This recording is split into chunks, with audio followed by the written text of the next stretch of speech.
or rather the news is concerned in this particular nation. So start engaging us on our socials at EBN TV Kenya, that is on Facebook, at TV_EBN, that is on Instagram. We are live across the social media platforms. This is on Facebook, on YouTube, and you can also send us your feedback through our SMS line, through, that is 23059. On Friday, we talk matters entertainment, and of course later on we shall be having a conversation with dancers, young dancers, and of course they're going to share their stories and journey, how it is to be a dancer in this creative and entertainment industry. You don't want to miss that particular conversation that will be coming to you later on in the program. But first things first, let's take a look on what's making headlines this particular morning. And Interior Cabinet Secretary Kipchumba Murkomen says the delay in announcing the death of police officer Benedict Kabiru in Haiti was as a result of synchronization of relying information from security agencies based in Haiti to Kenya authorities. Reports of Kabiru's death emerged in March,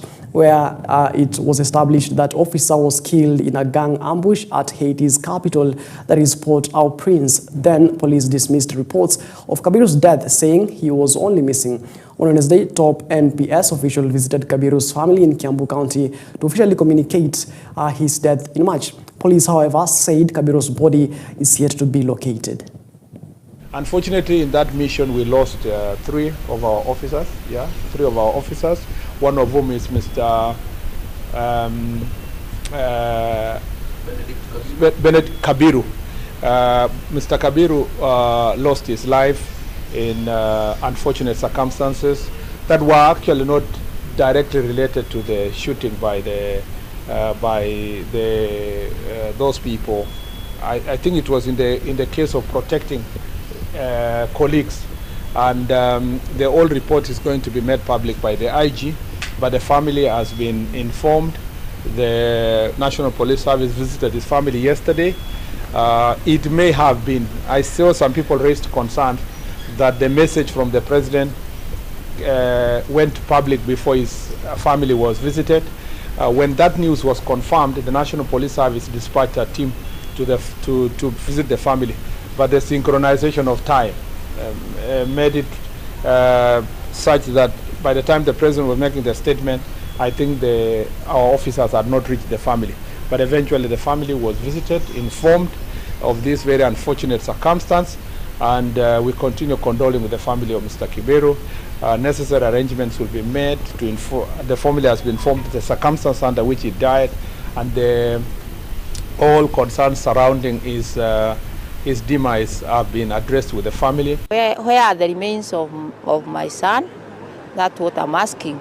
If they want the president to tell me, I'm waiting for him, because he's the one who told me that my son is dead. I have my right to know before the public knows. Me, I was knowing through the public that my son is normal. Did he fall sick?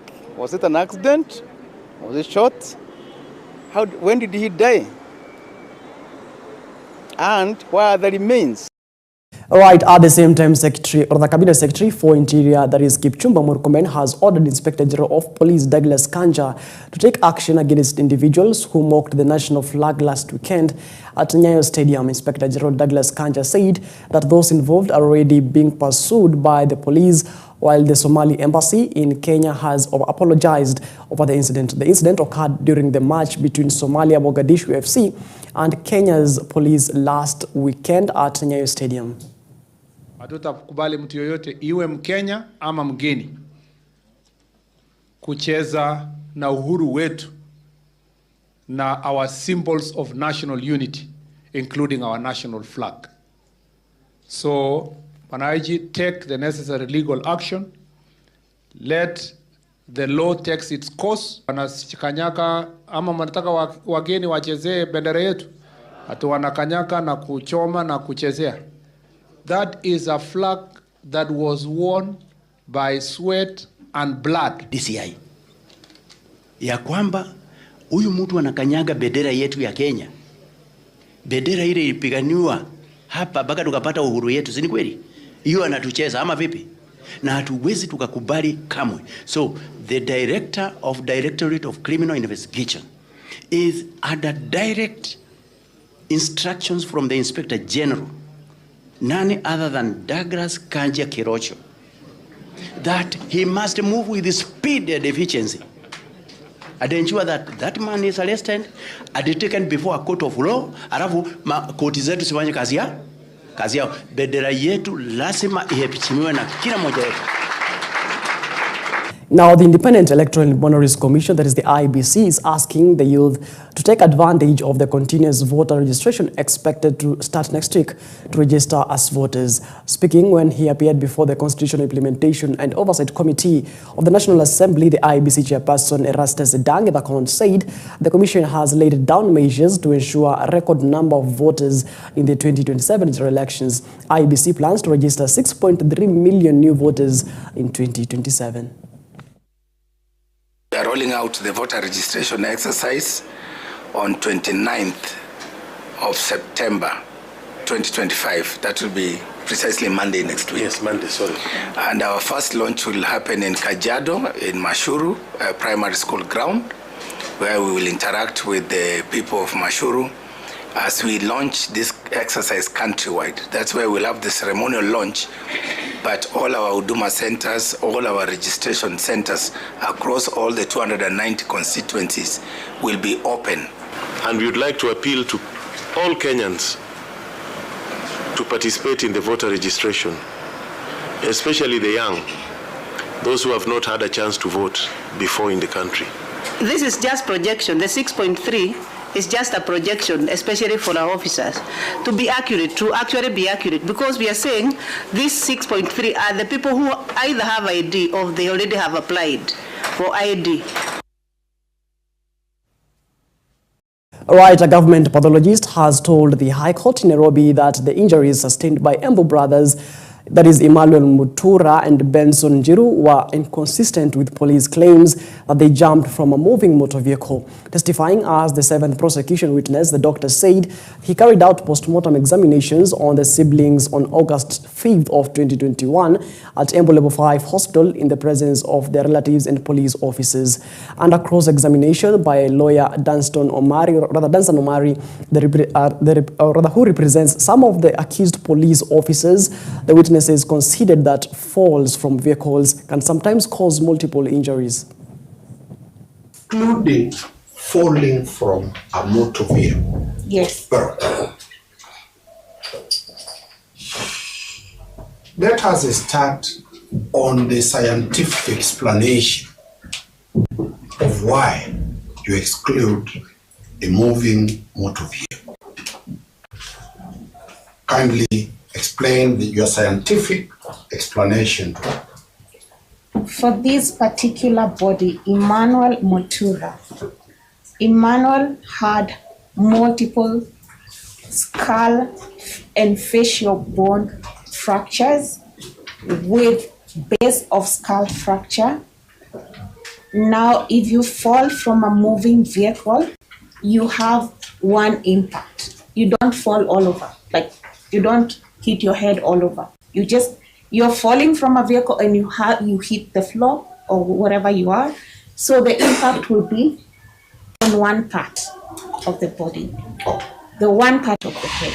But this one had multiple segmented fractures of the skull, and including the mandible. The mandible is these bones, and base of skull fractures, which were not consistent with that one impact of falling from a moving vehicle. Right, now let's talk matters politics. And the Democracy for Citizens Party, DCP, has reaffirmed its commitment to contest the Malava parliamentary by-election scheduled for 27th November. DCP has pulled out some of these other contexts to back allied parties' duty, but Deputy Leader Cleopas Malala insisted that on Thursday that the Malava race remains unchanged. The announcement comes just a day after the DCP candidate for the Banisa by-election, Aden Mohamed Kiongozi, withdrew from the race in favor of UDA's Ahmed Maalim following a meeting with President William Ruto at State House, Nairobi. We have not withdrawn any candidate, and I'm addressing this issue in the case of Malava constituency. We are alive of the fact that we exist within a united opposition, but as it stands right now, we have not negotiated with any sister party in withdrawing the candidature. And to the best of our ability and to the best of our knowledge, we believe that if there is somebody who is supposed to withdraw, then it's not the DCP candidate. So today, this is an affirmation that the DCP party will be fielding a candidate in Malava constituency in the name of Wakili Edgar Busiega Mwanga.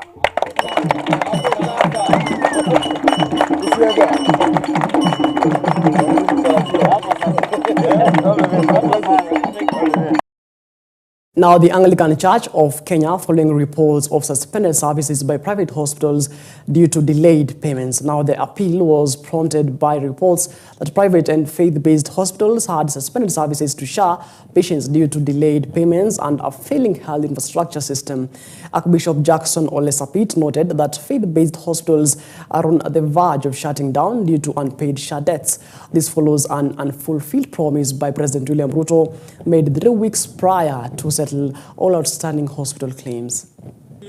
Be granted prosecutorial mandate that would enable them to perform their duties without interference from the Office of the Director of Public Prosecution. 2, we demand that the government officers who have been mentioned in corruption cases must resign or step aside until their cases are investigated and conclusively determined. This will show seriousness with which the government handles corruption cases. The state of the economy does not give hope and confidence to the citizens.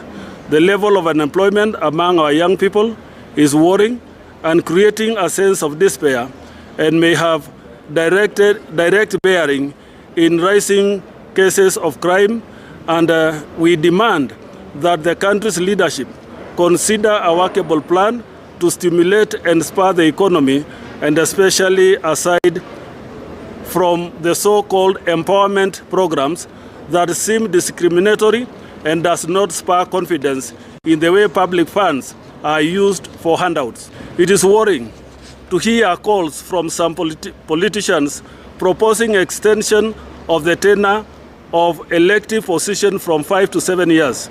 Since independence, citizens have had the opportunity to elect her leaders every 5 years. The US, which is a bigger economy in the world, has a 4-year presidential term. It is unacceptable for some politicians to want to extend their stay. Right, now let's talk matters education. And the Kenya National Union of Teachers, that is NAT, has dismissed the government's directive requiring all teachers to fund their medical care through the Social Health Authority, that is SHA. NAT leaders claim that SHA has failed to cover medical expenses through the National Insurance Scheme. Speaking to the press at his office in Webuye Town, NAT Bungoma County Secretary Robert Mandila urged the government to stop interfering with teachers' health insurance matters and to leave that responsibility to the Teachers Service Commission. He dismissed the government's order requiring teachers to seek medical services through the National Insurance. Wa chama cha kutetea maslahi ya walimu Kenya National Union of Teachers, tunakataa na kukataa kabisa ya kwamba hakuna mwalimu yeyote atalazimishwa kuingia SHA. SHA ni scam. SHA hakuna, hata ukijaribu utapata ya kwamba walimu wengi wanaumia, wale walikuwa wanajaribu, na wale wagonjwa wote ambao wameenda kwa SHA. Hii ni scam. Hatutaki kuingiza walimu wetu mahala ambapo wataanza kuhangaika kuenda matibabu. Wawache, walimu wengi wanaenda private hospitals, na utapata ya kwamba private hospitals zote zimekataa SHA kama insurance kwa sababu hawalipi.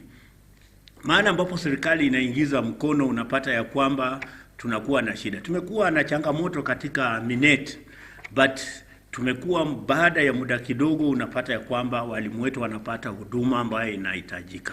So tunakataa ya kwamba walimu hawataingia kwa SHA, either wabaki kwa Minet ama insurance cover ingine ambayo mwajiri Teacher Service Commission atatupatia. Hizi vile tunaongea, hakuna teacher ananyanyaza mwalimu. Hao walimu wajue ya kwamba hao walimu wanaita wa primary ndio waliwafunza. Na pia jambo la kushangaza ni kwamba wanafikiria tu walimu wa primary ni P1. Walimu wa primary tuko na walimu wa masters, tuko na walimu wa degree karibu wote.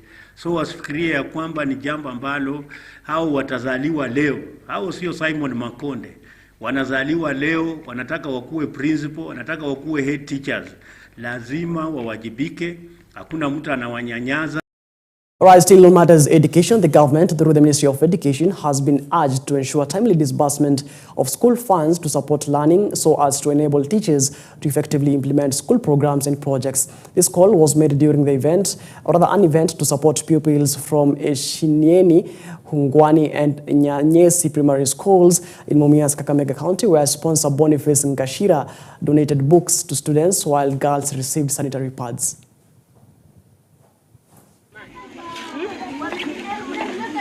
Na leo hii tumetembea kwa shule karibu 10. Na the problem is tunaomba serikali capitation ambayo inakuja kwa shule isicheleweshe. Ikuje mapema ili ikaweze kusaidia mashule. Kwa hivyo ombi langu ni kuhimiza serikali yetu kuu iendeleze ile manifesto yenye the late Emilio Mwai Kibaki alikuwa nayo ya kuhakikisha kwamba mtoto mnyonge anapata elimu yake. Ule mgao wenye tunaomba ifike pale shuleni, haifiki kwa watu ambao unafaa. Na inafanya mwalimu ama walimu wengi hawawezi run shule kama wana fedha. Sasa inabidi waanze kufukuza watoto warudi pale nyumbani. Right, it is exactly 20 minutes past the top of the hour. Taking a short breather here on the drift, but when we come back, we're going to tell you what exactly the newspapers are saying at the other end after the break. Don't go too far.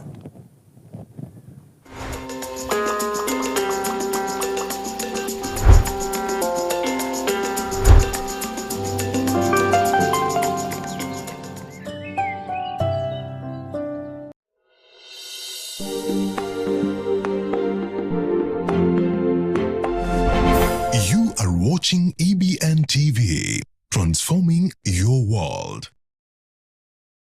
Nairobi, Kenya. It's a new season, a timely divine visitation, a sound of revival sweeping across the city, an atmosphere of miracles, and an encounter like no other. We're on our way. Just wait on it. We're coming down there and bringing miracles with you. And the Bible teaches us in 2 Corinthians 5:20 that we are ambassadors for Christ. And as God is opening the door for us to return back into this country, I'm so excited what God is going to do, Bishop. He is going to do miracle after miracle in Jesus. The esteemed servant of God, Bishop M.B. Jefferson, Dr. Brenda Jefferson, and Bishop-designate Calvin Jefferson from the Living in Victory Christian Church in Tampa, Florida, USA, are back in Nairobi for the annual Glorious Encounter Gathering this October. Revival meetings will be happening from Wednesday 8th to Friday 10th October 2025 from 5:30 p.m. with a climax of the glorious worship experience on Sunday 12th October from 2 p.m. to 6 p.m. at the Redeemed Gospel Church Buruburu next to Buruburu Girls High School. This is an invitation to an authentic encounter of the power of God through healing of hearts and lives, transformation, and divine elevation that you cannot afford to miss. You are welcome and God bless you. Proudly brought to you by EBN TV.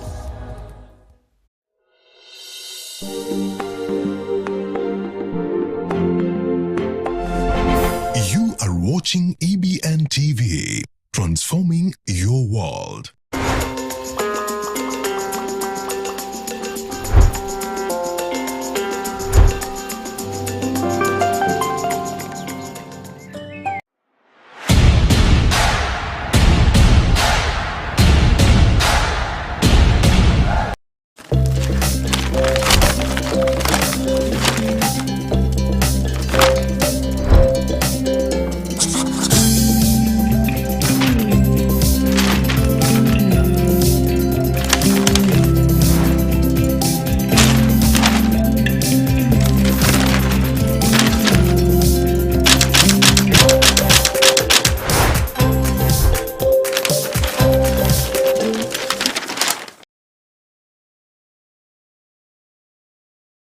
All right, welcome back to the program. You're watching The Drift. Let's take a look on what's making headlines on the newspapers today. And I'm having the Daily Nation and the Standard newspaper dated today, the 26th day of September 2025.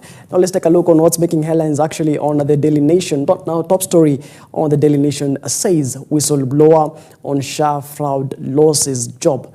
And there is a picture there and of Andrew Rotich, the auditor who unearthed an alleged medical bill racket that prompted to the closure of 1,300 rogue hospitals, has lost his job at the Social Health Authority, that is SHA. Now appointed the Deputy Director of Forensic Audit and Risk Assurance in April this year.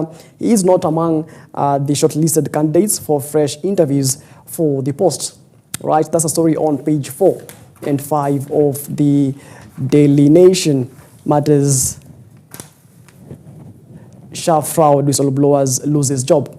Now the Health Cabinet Secretary, that is Eden Duale, fashioned the billing racket to police as an explosive disclosure, and which led to the closure of 1,300 rogue facilities. Now, Mr. Rotich, who took other deputy directors, that is Ruben Mutwiri Mutura, that is the county coordination, and Halima Gurai Sanei, that is provider management, have not been shortlisted for interviews following a court order repeat for the recruitment exercise that saw them hired in April. Now, Mr. Rotich is the Deputy Director of Forensic Audit and Risk Assurance. Now, the three were on April 17th appointed alongside CEO Mercy Mwangangi and are not among the candidates shortlisted for the interviews set to be conducted on October 1st of this year. Right, I don't know what's your take on that.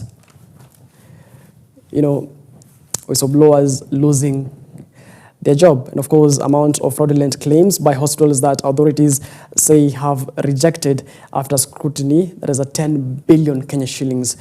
Right, now moving on to other matters or other stories making headlines on the Daily Nation. Counties splash 16 billion Kenya shillings on trips as development lags. Now, despite repeated austerity calls, MCAs and governors continue to splurge on lavish trips locally and abroad, yet budgets for development are dwindling. That's a story on page 17 of the Daily Nation newspaper this particular morning. You can actually get that on page 17 of the Daily Nation. Matters to do with how counties splash 16 billion Kenya shillings on trips as development lags in their counties, or rather in their respective counties. Now, matters IEBC. IEBC want to create new electoral units ahead of the 2027 polls. Now, Kenya is likely to head into a 2027 general elections without a review of electoral boundaries. Now, the new electoral commission, like its predecessor, is reluctant to carry out the demarcation. Now, the redrawing of constituency and ward borders is among the most politically sensitive undertakings in the electoral cycle, as it undermines or rather determines whether constituencies are split, merged, or scrapped, with direct consequences for citizens' representation and political careers. That's a story on page 7. And you'll remember that the chairperson of the IEBC, that is Erastus Edang Ethakon, appearing before a committee in the National Assembly earlier this week, said that, the by-elections, which is scheduled for the 27th of November this year, is seemingly, to lag because of funds. He said that the IBC lacks funds, to effectively do the by-elections. Of course, shall be waiting to see, what will transpire in due time. All right. Other stories making headlines on the front page of the Daily Nation is here a gift for you and Kenya-France relationship. Now, Kenya President, that is President William Ruto, gifts his French counterpart, that is Emmanuel Macron, a Kenya artifact during bilateral talks on the sidelines of the United Nations General Assembly in New York, USA.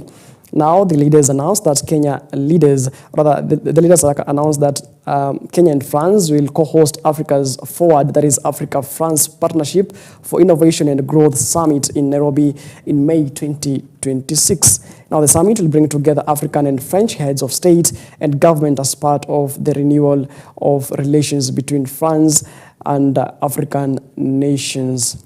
Right, now let's take a look on what's making headlines on the Standard newspaper this morning. And top story on the Standard newspaper says, a disturbed nation. All right, and there is a picture there of ACK Archbishop, that is Jackson Olesapit, and the Anglican Church has torn into Kenya Kwanza administration, accusing it of hiding behind statistics while Wananchi remain trapped in economic despair. Archbishop Jackson Olesapit warned that the government's what is quoted as handout-style empowerment schemes are fueling frustration instead of easing joblessness and the high cost of living. Now, a new InfoTrack survey backs the church's position, with 57% of Kenyans saying the country is on the wrong path, citing overtaxation, corruption, poor health, and young employment as proof that official claims of stability ring hollow. Right?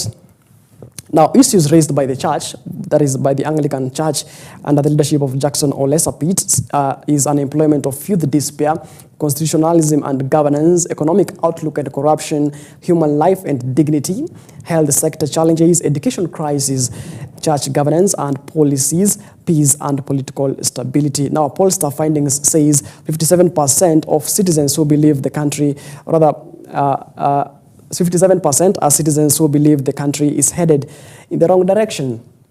Now, causes of high cost of living, according to the Standard newspaper's statistics, says that the taxes are amounting to 40%. Now, global factors amounting to 19%, and government policies to 16%. And of course, corruption amounts to 14%. Now, pessimism drivers high cost of living, which is at 66%, unemployment rates at 30%, poor governance at 15%, shift and structure not working at 15%, and of course corruption stands at 14%. And of course, the ACK Anglican Archbishop, that is Jackson Olesapit, says, and I quote, "The level of unemployment among our young people is worrying and creating a sense of despair. The persisting culture of extravagance at both the national and county government levels